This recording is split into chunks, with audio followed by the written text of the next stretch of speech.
Quando um avião é sequestrado, duas aeromoças tentam ludibriar os bandidos enquanto negociações conturbadas rolam dentro e fora da aeronave. A nova produção da Netflix, a série espanhola O Sequestro do Voo 601, conta uma instigante história de um sequestro de avião ocorrido em 1973.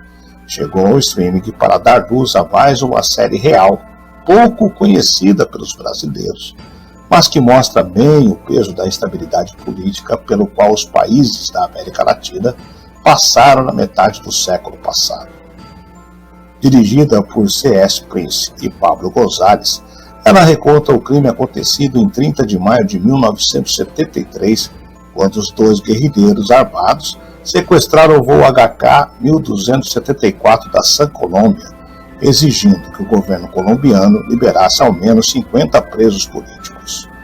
O avião saiu de Bogotá, na Colômbia, com destino a Medellín, só que quando fez sua primeira parada em Pereira, o piloto Jorge Lucena e os 84 passageiros foram surpreendidos por dois homens armados, Eusébio Borja e Francisco Solano Lopes, que anunciaram o sequestro. O objetivo deles era aterrissar a aeronave em Aruba, pedir um resgate de $200 mil em dinheiro e a libertação dos presos. Vamos conhecer na íntegra a história real por trás da série da Netflix, O Sequestro do Voo 601. Eu sou Sidney Góes e você está no Placebo. Se inscreva no canal, deixe seu like e vem comigo que no caminho eu te explico.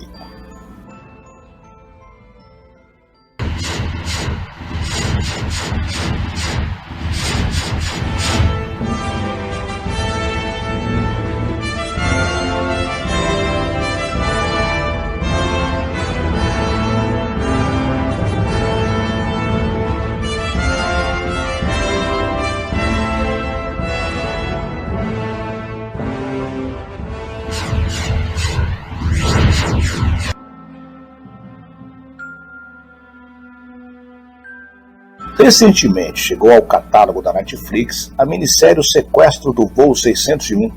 Com 6 episódios, a produção acompanha um angustiante e intenso sequestro de uma aeronave colombiana por dois homens, em uma narrativa tensa e amedrontadora do ponto de vista dos demais passageiros e tripulantes.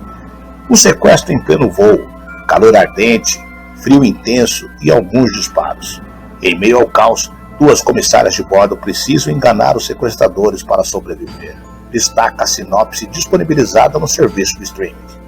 Embora o roteiro dessa série pareça muito com uma narrativa digna de uma ação fantasiosa de Hollywood, é na verdade inspirado em uma história real.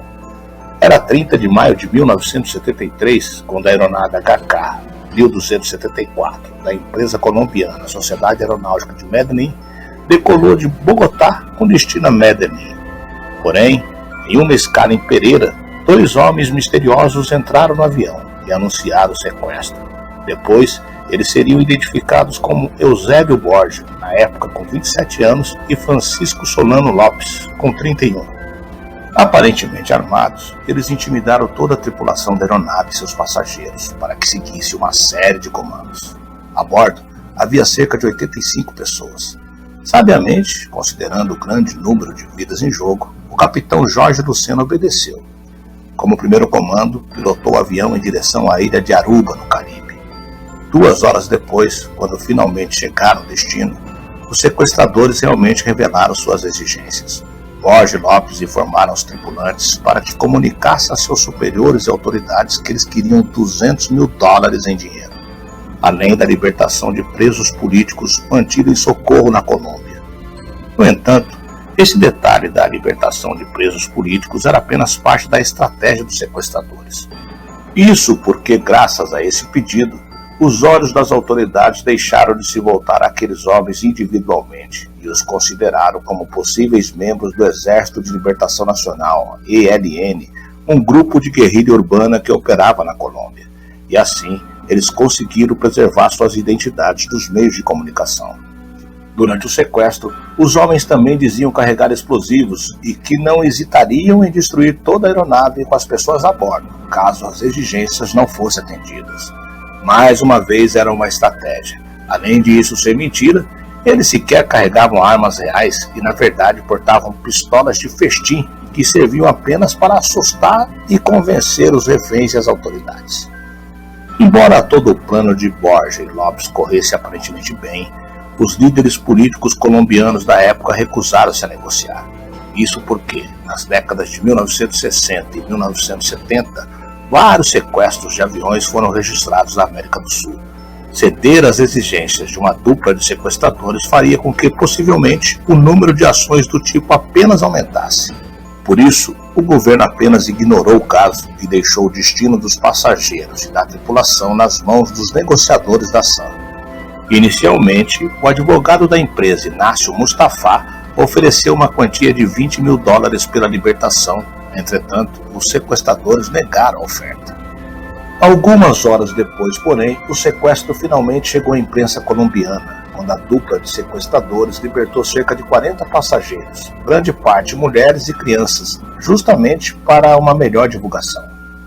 Eles queriam com isso transmitir a ideia de que não planejavam ferir ninguém e que todos ficariam em paz, contanto que as autoridades atendessem suas exigências. Vale lembrar também que Borja e Lopes não permitiram que o avião permanecesse por muito tempo em um único local, para coibir a possível ação de uma operação de resgate. Então, de volta a Aruba, as autoridades propuseram pagar um total de $50 mil. Após algum tempo de negociação, finalmente aceitaram a quantia. A entrega ocorreu durante uma troca de tripulação, e quando Borja e Lopes conseguiram o dinheiro, instruíram o novo capitão, Hugo Molina, a levar a aeronave a outros lugares onde libertariam os passageiros restantes em diferentes momentos. Quando restavam apenas os dois e a própria tripulação, eles ordenaram que o capitão desligasse todas as comunicações. Era mais um truque. Antes de chegar a seu destino, que seria Buenos Aires, um dos sequestradores havia descido em Resistência, também na Argentina, e o outro em Assunção. Segundo relatos, o capitão havia feito um acordo de cavalheiros com a dupla. Pensando na segurança da tripulação, ele não informou às autoridades o desaparecimento dos homens, o que permitiu que Borja e Lopes não só escapasse, como também desaparecesse dos radares das autoridades. Depois que o avião e seus tripulantes finalmente estavam em segurança, as autoridades colombianas rapidamente começaram uma rigorosa caçada para tentar localizar e capturar os dois sequestradores. Vale mencionar que sequer a aparência deles era conhecida, visto que eles usavam máscara durante toda a operação, o que é diferente na série da Netflix. A luz no fim do túnel veio com Luiz Reateg, um dos passageiros que interagiu com os sequestradores. Os criminosos se encontraram em Pereira, na Colômbia, de onde partiram em um novo voo rumo à cidade natal que viviam, no Paraguai. Eles tinham migrado para a Colômbia para tentar entrar em um clube de futebol, mas não obtiveram sucesso na empreitada, o que os levaria a sequestrar o avião com o objetivo de conseguir dinheiro para também abrirem um pequeno negócio. Porém, Lopes foi detido pelas autoridades em Assunção, capital do Paraguai, enquanto estava escondido em um local alugado, próximo à residência de sua família. 2 anos após a prisão, foi levado para a Colômbia, onde foi então sentenciado a 5 anos de detenção. Passado esse tempo, o homem decidiu então viver de maneira mais discreta, e disse que ele provavelmente faleceu em um assalto fracassado em um banco em Buenos Aires. Já Borja nunca foi encontrado. Circularam alguns rumores da presença dele em uma ilha da Colômbia, mas ele nunca foi realmente capturado ou sentenciado. Bem, não seria impossível imaginar que ele possa agora assistir o sequestro do voo 601 e dar boas risadas, se elogiando por ter sua história contada em um sequestro extremamente bem sucedido para ele.